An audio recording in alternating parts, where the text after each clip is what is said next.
모두가 그런 것은 아니겠지만 재벌 2세, 3세 또는 상류층의 자녀라는 수식어가 붙어있는 사람이라면 흔히 상상되는 모습이 있죠.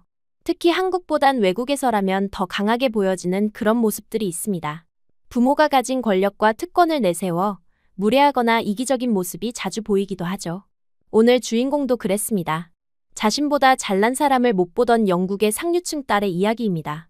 그녀는 자신이 괴롭히던 한국 교환학생을 잊고 살아가던 중 친구들과 떠난 한국 여행에서 그 교환학생을 다시 만났음에도 철저히 무시했고 큰 사고에서 목숨을 구해줬는데도 모른 척을 했다고 하는데요.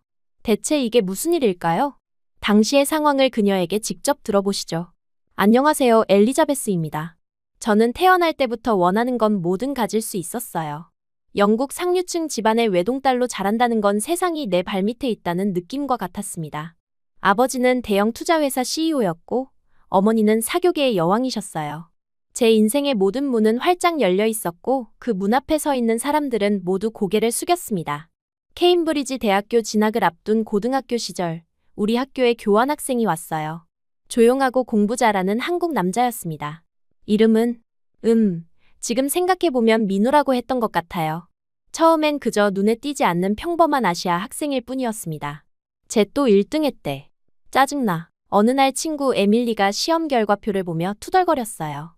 저는 항상 1등이었는데 그 한국 남자가 저를 제쳤습니다. 처음으로 느껴보는 패배감이었어요. 그날부터 저는 그를 신경 쓰기 시작했습니다. 그냥 운이 좋았던 거야. 다음엔 내가 이길 거야. 친구들에게 그렇게 말했지만 두 번째, 세 번째 시험에서도 그는 항상 저보다 앞서 있었어요. 저는 점점 그가 미워졌습니다. 친구들과 함께 그를 투명인간처럼 대했어요. 마주쳐도 인사하지 않고 조별 과제에서도 그의 의견은 무시했습니다. 가끔은 일부러 그의 앞에서 한국에 대한 편견 가득한 농담을 던지기도 했어요. 그가 불편해하는 모습을 보는 게 묘하게 즐거웠습니다. 얘들아, 투명인간한테 노트 빌려달라고 해볼까? 친구 제시카가 장난스레 말했어요. 우리는 킥킥거리며 그의 책상으로 갔습니다. 그는 말없이 노트를 건넸고 우리는 그것을 복사한 뒤 고마워, 너 없었으면 어쩔 뻔했어? 라며 비웃었어요. 그는 항상 조용히 미소만 지었습니다. 그 미소가 어쩐지 저를 더 화나게 했어요. 그렇게 고등학교를 졸업하고 우리는 각자의 길을 갔습니다. 민우도 한국으로 돌아갔고 저는 그를 까맣게 잊었어요. 대학에서도 여전히 저는 인기 많고 잘 나가는 학생이었습니다. 그런데 3학년이 되던 해 친구들과 함께 아시아 여행을 계획하게 됐어요. 올해 여름엔 아시아 투어 어때? 태국, 일본, 한국 이렇게 돌아보자. 제 친한 친구 올리비아가 제안했습니다. 저는 망설임 없이 동의했어요. 왜 한국이 포함됐는지는 생각도 안 했습니다. 여행 준비는 순조롭게 진행됐어요. 올리비아가 모든 것을 완벽하게 계획했습니다. 한국에서는 내 친구가 가이드 해준대. 완전 좋지 않아? 그녀의 말을 듣고도 저는 별 생각이 없었어요. 그냥 또 하나의 여행지일 뿐이었습니다. 마침내 여행이 시작됐고 우리는 태국과 일본을 거쳐 한국에 도착했어요. 인천공항은 생각보다 크고 깨끗했습니다. 지친 몸을 이끌고 입국 심사를 통과하고 밖으로 나오는데 올리비아가 누군가에게 손을 흔들었어요. 야, 저기 우리 가이드다. 올리비아의 말에 고개를 들었습니다. 그 순간 제 심장이 멈춘 것 같았어요. 낯익은 얼굴이었습니다. 바로 고등학교 때 그 한국인 교환학생, 민우였어요. 우리의 눈이 마주쳤고 그의 눈에 잠시 놀람이 스쳐 지나갔습니다. 하지만 곧 그는 아무 일도 없었다는 듯 자연스럽게 미소 지으며 올리비아에게 다가왔어요. 저는 당황스러움에 얼굴이 화끈거렸습니다. 얘들아, 이쪽은 민우야. 내가 교환학생 때 알게 된 친구야. 올리비아가 우리에게 소개했어요. 그제서야 깨달았습니다. 올리비아도 1년간 한국으로 교환학생을 다녀왔었고 그때 민우와 친구가 됐던 거였습니다. 민우는 모두에게 인사했지만 저에게 왔을 때 잠시 망설이는 듯했어요. 안녕하세요. 저는 민우입니다. 한국에 오신 것을 환영합니다. 그가 영어로 말했습니다. 마치 우리가 처음 만난 것처럼요. 저도 모른 채 그의 연기에 동참했어요. 반갑습니다. 엘리자베스예요. 마치 처음 만난 사람처럼 손을 내밀었습니다. 그의 손은 생각보다 따뜻했어요. 호텔로 가는 차 안에서 저는 창밖만 바라봤습니다. 다른 친구들은 민우에게 이것저것 질문하며 즐거워했어요. 그는 유창한 영어로 한국의 문화와 역사에 대해 설명했습니다. 대학에서 국제관계학을 전공했다고 했어요. 그의 자신감 넘치는 모습은 고등학교 때와는 달랐습니다. 내일은 경복궁과 인사동을 구경하고 저녁에는 한강 유람선을 타볼 거예요. 민우가 일정을 설명했어요. 모두들 신나게 반응했지만 저는 왠지 모르게 짜증이 났습니다. 호텔에 도착해 체크인을 마치고 우리는 로비에 모여 간단히 저녁을 먹기로 했어요. 민우는 우리에게 한국 음식점을 추천해주겠다고 했습니다. 저는 피곤하다는 핑계로 방에 올라가려 했어요. 엘리자베스, 너 안 와? 친구 제인이 물었습니다. 모두의 시선이 저에게 향했어요. 민우의 시선도요. 그냥 시차 적응이 안 돼서요. 억지로 미소 지으며 대답했습니다. 민우는 이해한다는 듯 고개를 끄덕였어요. 방에 혼자 남겨진 저는 침대에 누워 천장만 바라봤습니다. 왜 이렇게 기분이 나쁜 건지 스스로도 이해할 수 없었어요. 아마도 과거의 기억이 떠올라서일까요? 아니면 민우가 너무 달라진 모습에 당황해서? 혹은 제가 부끄러워서? 다음 날 아침, 저는 일부러 늦게 내려갔어요. 모두가 로비에서 기다리고 있었습니다. 민우도요. 그는 밝게 웃으며 저에게 인사했어요. 좋은 아침이에요. 잘 주무셨나요? 그의 질문에 저는 짧게 대답했습니다. 그저 그래요. 제 차가운 반응에도 그는 미소를 잃지 않았어요. 경복궁 관광은 생각보다 지루했습니다. 날씨는 너무 덥고 사람들은 너무 많았어요. 민우가 열심히 설명하는 동안 저는 계속 짜증을 내며 뒤처졌습니다. 이렇게 더우면 미리 말해주지 그랬어요. 투덜거렸지만 사실 날씨 정보는 출발 전에 다 확인했었어요. 오늘 특히 더운 것 같네요. 저기 그늘에서 잠시 쉬었다 갈까요? 민우가 친절하게 제안했습니다. 그의 배려가 오히려 더 짜증나게 했어요. 인사동에서도 저는 계속 불평했습니다. 음식은 맵다, 길은 복잡하다, 사람들은 너무 빠르게 걷는다. 친구들은 점점 저에게 지쳐가는 눈치였어요. 엘리, 너 오늘 왜 그래? 평소랑 너무 달라. 올리비아가 물었습니다. 저는 대답 대신 한숨만 내쉬었어요. 오후가 되자 우리는 잠시 흩어져 각자 쇼핑을 하기로 했습니다. 저는 혼자 거리를 걸으며 휴대폰만 보고 있었어요. 인스타그램에 올릴 사진을 고르고 있는데 갑자기 귀에 날카로운 경적 소리가 들렸습니다. 놀라 고개를 들었을 때 인도 위로 올라온 오토바이가 제 바로 앞에 있었어요. 깜짝 놀라 뒤로 물러서다가 발을 헛디뎠습니다. 그대로 뒤로 넘어져 차도로 구르고 말았어요. 제 머릿속에서 시간이 느려졌습니다. 차도에 누워 하늘을 보는데 저를 향해 달려오는 차가 보였어요.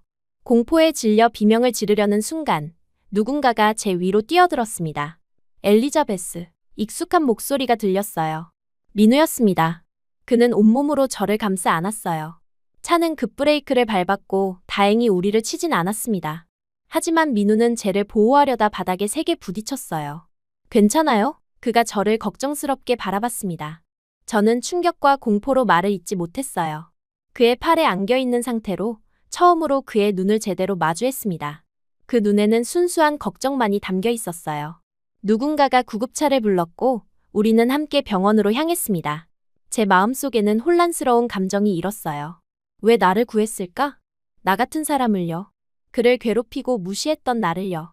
응급실로 향하는 구급차 안에서 저는 처음으로 진심 어린 죄책감을 느꼈습니다. 그리고 그 죄책감과 함께 알 수 없는 감정이 제 마음속에서 피어나기 시작했어요. 응급실은 낯선 소독약 냄새와 분주한 의료진들로 가득했어요. 민우와 저는 복도 의자에 나란히 앉아 진료를 기다리고 있었습니다. 그는 오른쪽 어깨를 계속 문지르고 있었어요. 아마 저를 감싸다 다친 모양이었습니다. 하지만 그의 표정은 여전히 담담했어요. 우리 사이에 흐르는 어색한 침묵이 견딜 수 없이 불편했습니다. 마침내 용기를 내어 입을 열었어요. 왜 저를 구했어요? 제 목소리는 의도치 않게 떨렸습니다. 민우는 잠시 생각하더니 고개를 들어 저를 바라봤어요. 누구라도 그랬을 거예요. 그가 담담하게 대답했습니다. 단 한마디였지만 그 말이 제 마음을 더 흔들었어요. 하지만 저는 제가 말을 이으려 했지만 과거에 제가 했던 행동들이 떠올라 목이 메었습니다. 그에게 사과해야 할까요? 지금이 적절한 때일까요? 그때 응급실 문이 열리며 친구들이 들어왔어요. 올리비아가 먼저 달려와 저를 안았습니다. 엘리, 괜찮아? 정말 놀랐어. 그녀의 목소리에 진심 어린 걱정이 담겨 있었어요. 저기, 나 때문에 여행을 망쳐서 미안. 억지로 미소를 지으며 말했습니다. 사실 민우가 다친 게 더 마음에 걸렸지만 그 말은 꺼내지 못했어요. 올리비아가 민우에게 다가가 어깨를 조심스레 만졌습니다. 민우, 너 괜찮아? 너무 무모했어. 그녀의 목소리에 담긴 따뜻함이 왠지 거슬렸어요. 괜찮아요. 크게 다친 건 아니에요. 민우가 미소 지으며 대답했습니다. 그의 차분함이 더욱 대단하게 느껴졌어요. 의사가 다가와 우리 상태를 확인했습니다. 저는 가벼운 타박상과 긁힌 상처뿐이었어요. 하지만 민우의 경우는 달랐습니다. 혹시 모를 후유증을 관찰하기 위해 하루 정도 입원하셔야 할 것 같습니다. 의사가 말했어요. 제 가슴이 철렁 내려앉았습니다. 모두가 걱정스러운 표정으로 민우를 바라봤어요. 그는 여전히 미소를 잃지 않았습니다. 괜찮아요. 하루면 되니까요. 그가 말했어요. 올리비아가 걱정스러운 표정으로 물었습니다. 우리 여행 일정은 어떡하지? 그녀의 말에 모두가 고민스러운 표정을 지었어요. 민우가 침착하게 말했습니다. 걱정 마세요. 오늘 남은 일정은 휴식일로 계획했었어요. 모두 자유롭게 쇼핑하거나 호텔에서 쉬면 됩니다. 항상 상황을 정리하는 그의 모습이 믿음직스러웠어요. 올리비아가 갑자기 제안했습니다. 내가 민우랑 병원에 같이 있을게. 너희는 내일 계획대로 놀다가 와. 그녀의 말에 제 마음에 갑자기 이상한 감정이 일었어요. 질투심이었습니다. 제가 질투를 한다고요? 그것도 민우 때문에? 이런 감정은 처음이었어요. 제 입에서 생각보다 빨리 말이 튀어나왔습니다. 아니에요. 어차피 나도 다쳤으니 내가 같이 있을게. 다들 내일 놀다 와. 모두가 놀란 표정으로 저를 쳐다봤어요. 특히 민우의 눈빛이 잠시 흔들렸습니다. 저도 제가 한 말에 당황스러웠지만 이미 내뱉은 말을 거둘 수는 없었어요. 올리비아가 저를 의심스러운 눈빛으로 바라봤습니다. 너 괜찮아? 평소 같지 않은데. 그녀의 말에 저는 고개를 끄덕였어요. 그냥 이 상황에 책임감을 느껴서 변명처럼 말했습니다. 사실 저도 제 마음을 완전히 이해하지 못했어요. 결국 친구들은 저와 민우를 병원에 남겨두고 호텔로 돌아갔습니다. 민우는 병실로 옮겨졌고 저는 그의 곁에 있겠다며 의자에 앉았어요. 병실에는 우리 둘뿐이었습니다. 창밖으로 서울의 밤 풍경이 펼쳐졌어요. 고층 빌딩들의 불빛이 별처럼 빛나고 있었습니다. 평소 같았으면 사진을 찍어 인스타그램에 올렸겠지만 지금은 그런 생각이 들지 않았어요. 괜찮으세요? 민우의 목소리에 고개를 돌렸습니다. 그가 걱정스러운 눈빛으로 저를 바라보고 있었어요. 제가 물어봐야 할 말인데요. 쓴웃음을 지으며 대답했습니다. 정말 미안해요. 다 제 잘못이에요. 민우가 고개를 젓더니 부드럽게 미소 지었어요. 누구 잘못도 아니에요. 그냥 사고였을 뿐입니다. 그의 너그러움이 오히려 제 마음을 더 무겁게 했어요. 고등학교 시절 제가 그에게 했던 모든 행동들이 주마등처럼 스쳐 지나갔습니다. 그의 노트를 빌려 복사한 후 비웃었던 일, 한국에 대한 편견 가득한 농담을 일부러 그의 앞에서 했던 일. 그 모든 기억들이 저를 부끄럽게 만들었어요. 사실 우리가 처음 만난 게 아니란 거 알고 있죠? 조심스럽게 물었습니다. 민우는 잠시 침묵했어요. 알고 있죠. 그가 마침내 대답했습니다. 공항에서 처음 봤을 때 바로 알아봤어요. 그런데 왜 아무 말도 안 했어요? 제가 물었어요. 민우는 창밖을 바라보며 말했습니다. 과거는 중요하지 않다고 생각했어요. 10대잖아요. 사람은 변하기도 하니까요. 그의 말에 제 마음이 더욱 혼란스러워졌어요. 변할 수 있을까요? 제가 정말 변할 수 있을까요? 이런 생각을 하며 손가락으로 병실 침대 시트 끝을 만지작거렸습니다. 밤이 깊어갔지만 저는 잠을 이룰 수 없었어요. 그저 민우의 숨소리를 들으며 앉아 있었습니다. 그가 저를 위해 다쳤다는 사실이 계속 마음을 무겁게 했어요. 그리고 그와 함께 있는 이 순간, 제 심장은 이상하게 빠르게 뛰고 있었습니다. 새벽이 되어서야 저는 잠시 눈을 감을 수 있었어요. 하지만 그것도 잠시 아침 햇살에 눈을 떴습니다. 민우는 이미 깨어 있었어요. 아침부터 미안해요. 불편하게 해서. 그가 어색하게 웃으며 말했습니다. 저는 고개를 저었어요. 제가 미안해요. 당신 때문에 제가 다치지 않았으니까요. 진심을 담아 말했습니다. 그때 병실 문이 열리고 의사가 들어왔어요. 검사 결과 민우는 별다른 이상이 없어 퇴원해도 된다고 했습니다. 안도감이 밀려왔어요. 병원을 나와 호텔로 돌아가는 택시 안에서 우리는 여전히 많은 말을 나누지 않았습니다.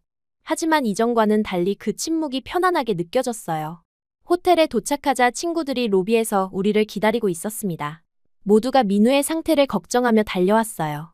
특히 제인이 민우의 팔을 잡고 괜찮냐고 물었을 때 또다시 그 이상한 감정이 올라왔습니다. 오늘은 어떻게 할까? 올리비아가 물었어요. 원래 계획은 남산타워와 명동 쇼핑이었습니다. 민우가 미소 지으며 말했어요.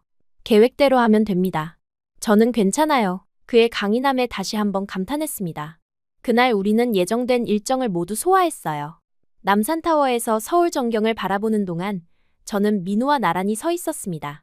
그와 함께 있으니 서울이 더 아름답게 느껴졌어요. 명동에서 쇼핑할 때도 제가 고르는 물건에 대해 민우가 진심 어린 조언을 해주었습니다. 한국 화장품이 좋다며 추천해준 제품들을 사면서 우리 사이의 벽이 조금씩 허물어지는 것을 느꼈어요.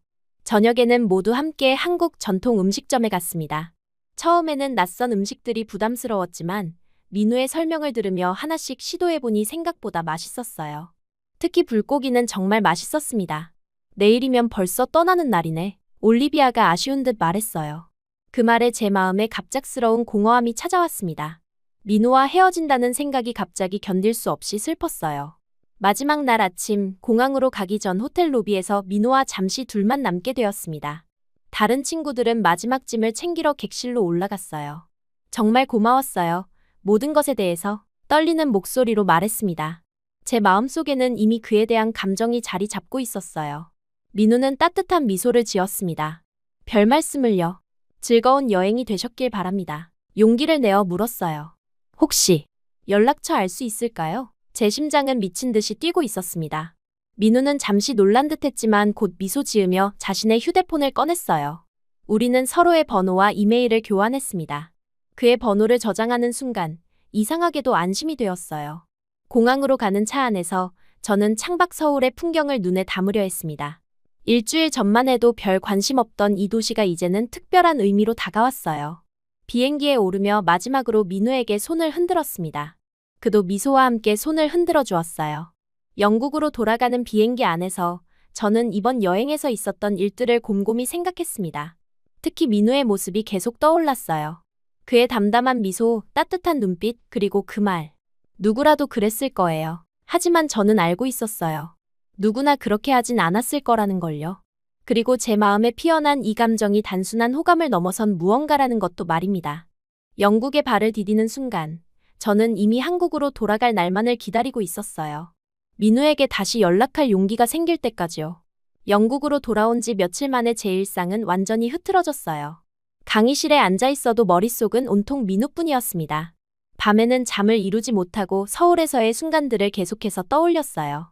특히 그가 저를 구해준 그 순간, 그리고 병원에서 나눈 대화가 반복해서 생각났습니다. 엘리, 너 진짜 이상해졌어. 올리비아가 걱정스럽게 말했어요. 평소라면 크게 웃으며 파티를 즐기던 제가 갑자기 조용해지고 혼자 있는 시간을 선호하게 되었으니까요. 그냥 피곤해서 그래. 변명했지만 사실은 상사병에 걸린 게 분명했습니다. 휴대폰을 열 때마다 민우의 연락처를 보며 메시지를 보낼지 말지 고민했어요. 결국 아무것도 보내지 못한 채 일주일이 흘렀습니다. 마침내 견디지 못하고 그에게 간단한 메시지를 보냈어요. 한국은 날씨가 어때요? 어색한 시작이었지만 그래도 용기를 냈다는 것만으로도 가슴이 떨렸습니다. 그의 답장은 예상보다 빨리 왔어요. 여기는 가을이 깊어가고 있어요. 엘리자베스는 잘 지내세요? 짧은 메시지였지만 그 답장을 받는 순간 미소가 절로 지어졌습니다. 며칠 동안 우리는 간단한 메시지를 주고받았어요. 일상적인 대화였지만 그와의 연결고리가 있다는 것만으로도 행복했습니다. 하지만 이대로는 부족했어요.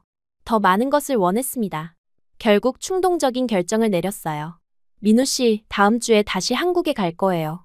혼자서요. 라는 메시지를 보냈습니다. 보내고 나서 후회했지만 이미 엎질러진 물이었어요. 그의 답장은 다소 혼란스러워 보였습니다. 정말요? 갑자기 왜요? 그가 물었어요.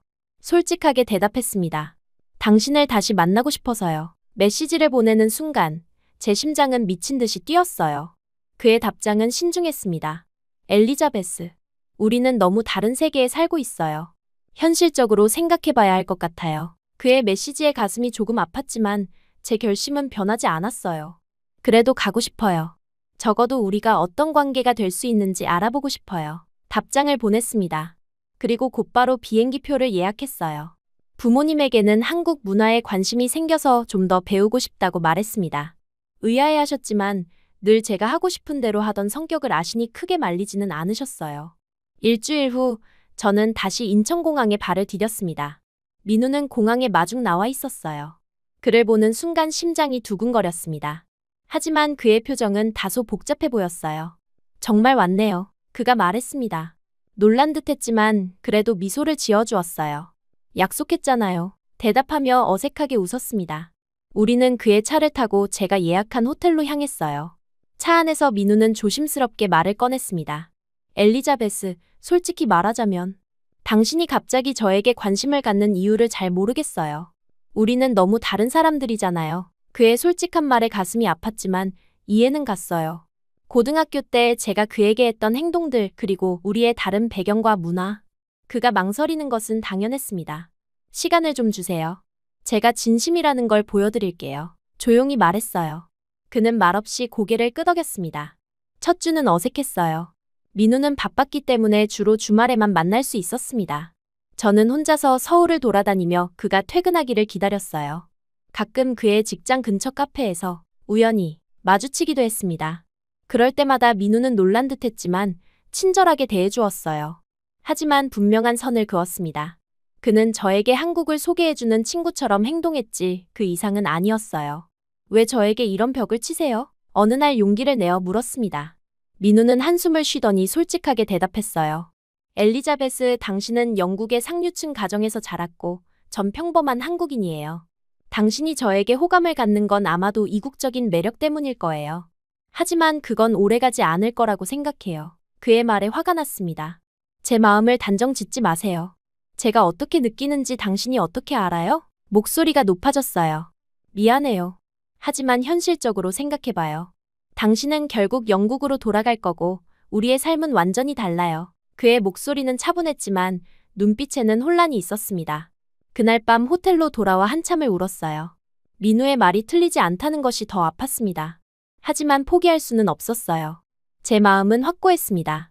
다음 날부터 전략을 바꿨어요. 더 이상 적극적으로 다가가지 않고 그냥 한국에서의 시간을 즐기기로 했습니다. 혼자서 박물관도 가고 한국어도 조금씩 배우기 시작했어요. 민우에게는 이따금 메시지를 보내며 근황을 전했지만 부담을 주지 않으려 노력했습니다. 그런 모습을 보더니 민우도 조금씩 마음을 열기 시작했어요. 주말에는 함께 경복궁도 다시 가보고 북촌한옥마을도 구경했습니다. 이제는 더 편안한 분위기였어요. 한국에 온 지 2주가 지난 어느 날 밤, 민우가 저를 한국 전통 주점으로 초대했습니다. 우리는 막걸리를 마시며 대화를 나눴어요. 알코올의 도움을 받아 용기를 냈습니다. 민우 씨, 사실 당신에게 하고 싶은 말이 있어요. 떨리는 목소리로 시작했어요. 그는 조용히 기다렸습니다. 고등학교 때 당신에게 했던 행동들. 정말 미안해요. 제 목소리가 흔들렸습니다. 사실 그건 질투였어요. 당신이 저보다 뛰어나서 그리고 당신의 차분함이 부러워서 그랬던 것 같아요. 민우는 놀란 표정을 지었습니다. 아마 제가 그 시절을 기억하고 있다는 사실에 놀란 것 같았어요. 그리고 저는 좋은 사람이 되고 싶어요. 당신처럼요. 하지만 어떻게 해야 할지 모르겠어요. 솔직하게 말했습니다. 평생 원하는 대로만 살아와서 진심으로 누군가를 배려한다는 게 어떤 건지 잘 모르겠어요. 민우는 잠시 말이 없었어요. 그러다 조용히 입을 열었습니다. 과거는 이미 지나간 일이에요. 중요한 건 지금이죠. 하지만 저는 그때의 제가 부끄러워요. 그리고 지금도 여전히 이기적인 부분이 많아요. 솔직하게 고백했습니다. 민우는 생각에 잠겼다가 말했어요. 변하고 싶다는 생각 자체가 이미 시작이에요. 완벽한 사람은 없어요.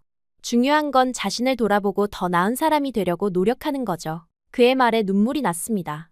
평생 누구에게도 진심 어린 사과를 해본 적이 없었어요. 그런데 이상하게도 가슴이 가벼워지는 느낌이었습니다. 저는 당신을 좋아해요, 민우 씨. 용기를 내어 말했어요. 처음에는 저도 이해할 수 없었지만 지금은 확신해요. 이건 단순한 호기심이나 이국적인 매력 때문이 아니에요. 민우는 여전히 망설이는 듯했습니다. 엘리자베스, 우리는 너무 다른 세계에 살고 있어요. 당신은 결국 영국으로 돌아갈 텐데 그래도 시도해볼 가치가 있지 않을까요? 간절하게 물었어요. 저는 진심이에요. 당신을 통해 더 나은 사람이 되고 싶어요. 그날 밤 우리는 더 많은 대화를 나눴습니다. 민우는 여전히 망설였지만 그의 눈빛이 조금씩 달라지는 것을 느꼈어요. 특히 제가 진심으로 사과하고 변화하고 싶다는 말을 했을 때 그의 마음이 조금씩 움직이기 시작한 것 같았습니다. 그 후로 며칠 동안 민우는 생각할 시간을 달라고 했어요. 저는 초조했지만 기다리기로 했습니다. 대신 그 시간 동안 이태원의 외국인 자원봉사 단체에 가입해 어르신들 영어도 알려드리는 시간도 경험했어요. 처음에는 어색했지만 점점 보람을 느끼기 시작했습니다. 한국에 온 지 3주가 되던 날, 민우가 갑자기 저를 찾아왔어요. 요즘 자원봉사한다면서요? 그가 물었습니다. 네, 조금이나마 도움이 되고 싶어서요. 대답했어요. 사실 그에게 보여주기 위한 것도 있었지만 진심으로 의미 있는 일을 하고 싶었습니다. 민우는 따뜻한 미소를 지었어요. 정말 달라졌네요. 그의 말에 가슴이 벅차올랐습니다. 그날 저녁, 민우는 제게 한강변으로 산책을 가자고 제안했어요. 우리는 별이 빛나는 밤하늘 아래에서 걸었습니다. 갑자기 그가 발걸음을 멈추더니 저를 바라봤어요. 생각해봤어요. 그가 말했습니다. 당신 말대로 우리 시도해볼 가치가 있을지도 몰라요. 그 말을 듣는 순간 제 가슴은 기쁨으로 가득 찼어요. 정말요? 확인하듯 물었습니다. 네, 쉽지 않을 거예요. 우리는 너무 다른 세계에 살고 있으니까요. 하지만 당신이 진심이라면 저도 마음을 열어볼게요. 그의 목소리에는 여전히 조심스러움이 있었지만 이전과는 달랐어요. 그날 이후로 우리는 급격히 가까워졌습니다. 민우는 더 이상 벽을 치지 않았고 저는 그에게 진심으로 마음을 열었어요. 함께 서울의 구석구석을 다니며 소중한 시간을 보냈습니다. 민우는 저에게 한국어를 가르쳐 주었고 저는 그에게 영국의 문화를 이야기해 주었어요. 우리의 다른 점이 오히려 서로에게 매력적으로 다가왔습니다. 더 중요한 것은 민우와 함께하면서 제가 조금씩 변하고 있다는 점이었어요. 예전에는 당연하게 여겼던 특권들의 감사함을 느끼게 되었고 다른 사람들을 더 배려하게 되었습니다. 길에서 모르는 사람에게도 미소 짓게 되었고 작은 친절에도 진심으로 감사할 줄 알게 되었어요. 예전의 나라면 절대 상상도 못했을 거예요. 어느 날 민우에게 말했습니다. 이렇게 달라질 수 있다는 것도 몰랐어요. 민우는 따뜻하게 미소 지었어요. 사람은 누구나 변할 수 있어요. 중요한 건 변하고 싶다는 의지죠. 한국에서의 한 달이 거의 끝나갈 무렵 우리는 연인이 되었습니다. 앞으로 어떻게 할지에 대한 고민은 여전히 있었지만 함께 노력해보기로 했어요. 장거리 연애는 쉽지 않겠지만 정기적으로 서로를 방문하고 매일 연락하기로 약속했습니다. 영국으로 돌아가는 날 공항에서 민우와 헤어지는 것은 정말 힘들었어요. 꼭 다시 올게요. 약속했습니다. 비행기에 오르며 저는 한 달 전과 완전히 다른 사람이 되어 돌아간다는 것을 느꼈어요. 민우를 통해 배운 것은 단순한 사랑이 아니었습니다. 타인을 배려하고 자신을 돌아보며 진심을 나누는 법을 배우기 시작한 거예요. 이 변화는 제가 평생 원했으면서도 몰랐던 새로운 삶의 시작이었습니다. 그리고 앞으로도 계속될 여정이었어요. 영국으로 돌아온 후 저와 민우는 매일 화상통화를 했어요. 시차 때문에 저는 아침에, 그는 밤에 서로의 얼굴을 보며 하루를 시작하고 마무리했습니다. 처음에는 장거리 연애가 힘들 것이라 생각했지만 오히려 우리의 관계는 더 깊어졌어요. 3개월마다 번갈아가며 서로의 나라를 방문했습니다. 민우가 영국에 왔을 때는 제가 옥스퍼드, 케임브리지, 코츠월드 같은 곳들을 소개했어요. 저는 한국에 갈 때마다 민우의 고향인 부산도 방문하고 제주도나 강원도 같은 새로운 지역도 함께 탐험했습니다. 시간이 흐르면서 저는 점점 달라졌어요. 예전에는 당연하게 여겼던 특권들의 감사함을 느끼게 되었고 사소한 일에도 화를 내던 제가 이제는 참을성을 갖게 되었습니다. 무엇보다 다른 사람들의 감정에 더 민감해졌어요. 부모님은 제 변화를 눈치채셨습니다. 엘리자베스, 요즘 너 많이 달라졌구나. 어머니가 어느 날 놀란 표정으로 말씀하셨어요. 전에는 집사들에게 짜증을 내곤 했는데 요즘은 그들에게 감사 인사도 하고 아버지도 저희 변화를 긍정적으로 보셨습니다. 내가 더 책임감 있어 보인다. 회사 일에도 관심을 보이고 그분의 말씀에 저도 놀랐어요. 예전에는 가업에 전혀 관심이 없었는데 이제는 진지하게 배우려고 노력하고 있었습니다. 어느 날 저녁 식사 자리에서 아버지가 물으셨어요. 그런데 요즘 내가 달라진 이유가 뭐니? 혹시 만나는 사람이라도 있는 거니? 솔직하게 말씀드렸습니다. 네, 한국인 남자친구가 있어요. 제가 한국 여행 갔을 때 만났어요. 부모님의 반응이 걱정되었지만 숨기고 싶지 않았어요. 놀랍게도 부모님은 생각보다 열린 마음으로 받아들이셨습니다. 그 사람에 대해 더 이야기해 줄래? 어머니가 물으셨어요. 민우에 대해 그가 얼마나 지적이고 따뜻한 사람인지, 어떻게 만났는지 모든 것을 이야기했습니다. 그를 한번 만나보고 싶구나. 아버지가 말씀하셨어요.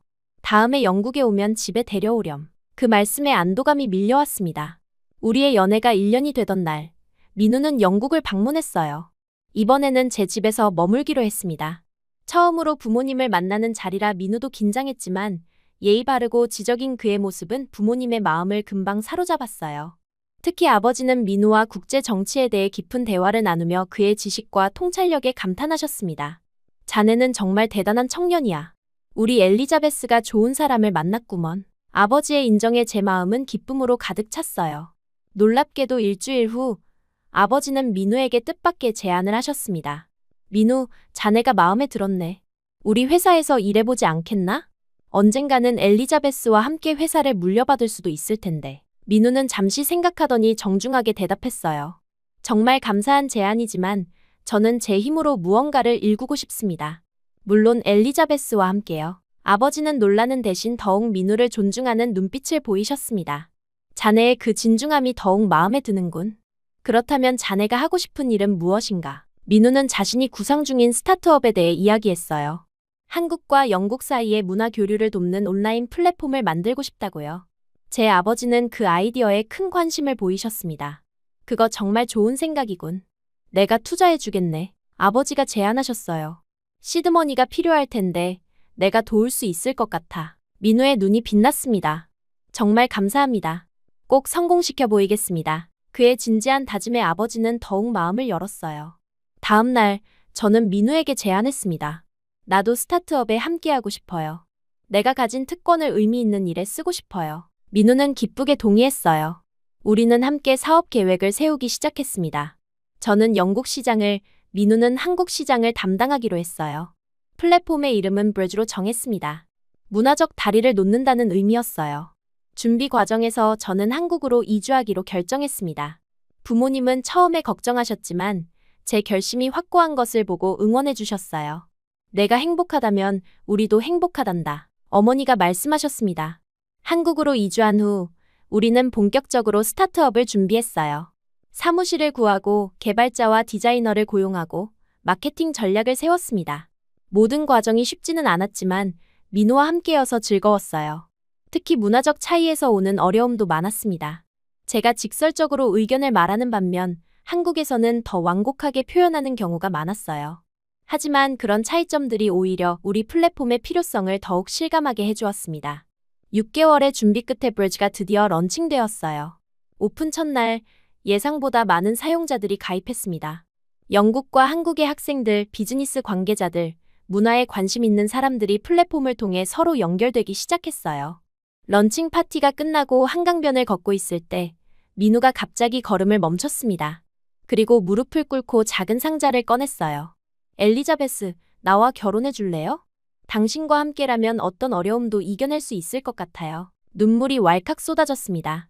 네, 당연하죠. 기쁨에 차서 대답했어요. 그 순간, 제 인생에서 가장 행복한 순간이었습니다. 결혼식은 민우의 반대에도 성대하게 진행되었어요. 회장님 딸인데 이 정도는 해줘야 한다는 말에 민우도 아무 말 하지 못했어요. 제가 드레스를 입고 등장했을 때 모두가 입을 다물지 못했어요. 특히 민우는 입에 귀에 걸린 것도 봤죠. 그리고 놀랍게도 고등학교 때 민우를 괴롭혔던 친구들도 결혼식에 왔습니다. 그들은 민우에게 그리고 저에게도 진심 어린 사과를 했어요. 우리가 정말 미안해. 너희 두 사람이 이렇게 행복한 모습을 보니 정말 기쁘다. 제인이 말했습니다. 과거의 상처가 치유되는 순간이었어요. 결혼 후 1년, 우리의 스타트업은 크게 성장했습니다.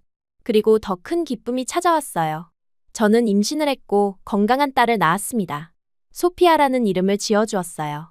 한국 이름으로는 민지라고 지었습니다. 민우는 놀라운 아빠가 되었어요. 일이 아무리 바빠도 소피아와 함께하는 시간을 최우선으로 했습니다. 때로는 다정하게, 때로는 엄격하게 딸을 대하는 모습이 너무나 사랑스러웠어요.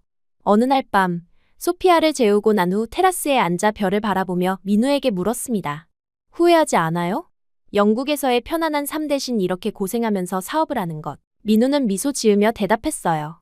전혀요. 이게 바로 내가 원하던 삶이에요. 당신과 소피아가 있어 행복합니다. 그 순간 문득 깨달았어요. 이 남자를 만나지 않았다면 나는 아마 평생 이기적이고 공허한 삶을 살았을 거야. 생각만 해도 아찔했습니다. 지금의 저는 예전과 완전히 다른 사람이 되었어요.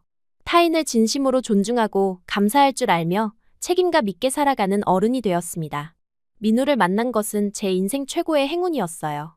소피아가 자라면서 저는 그녀에게 진정한 가치가 무엇인지 가르치고 싶습니다. 물질적인 풍요보다 마음의 풍요로움이 더 중요하다는 것을요. 그리고 진정한 사랑은 상대방을 더 나은 사람으로 만든다는 것도 알려주고 싶어요. 가끔 영국의 부모님이 우리를 방문하시거나 우리가 영국에 가기도 합니다. 소피아는 두 나라의 문화를 모두 경험하며 자라고 있어요. 그녀가 두 세계의 가장 좋은 점을 배우길 바랍니다. 매일 아침 눈을 뜨면 옆에 누워있는 민호와 소피아의 웃음소리에 감사함을 느껴요. 이 평범하지만 충만한 삶이 얼마나 소중한지 매일 깨닫습니다. 제 인생은 민호를 만나기 전과 후로 나뉘어요. 그는 저에게 단순한 남편이 아니라 더 나은 사람이 되도록 이끌어준 스승이자 친구입니다. 그리고 이 여정은 아직 끝나지 않았어요. 우리는 함께 계속해서 성장하고 배우고 사랑하며 살아갈 것입니다. 고마워요. 당신 덕분에 진정한 행복이 무엇인지 알게 되었어요. 매일 밤 민우에게 속삭이는 말입니다. 그리고 그는 항상 같은 대답을 해주어요. 나도 당신 덕분에 완전해졌어요. 이것이 바로 진정한 사랑의 힘이 아닐까요? 서로를 더 나은 사람으로 만들어주는 것. 저는 이제 그 의미를 온전히 이해하게 되었습니다. 그리고 이 행복한 깨달음과 함께 매일을 감사함으로 살아갑니다.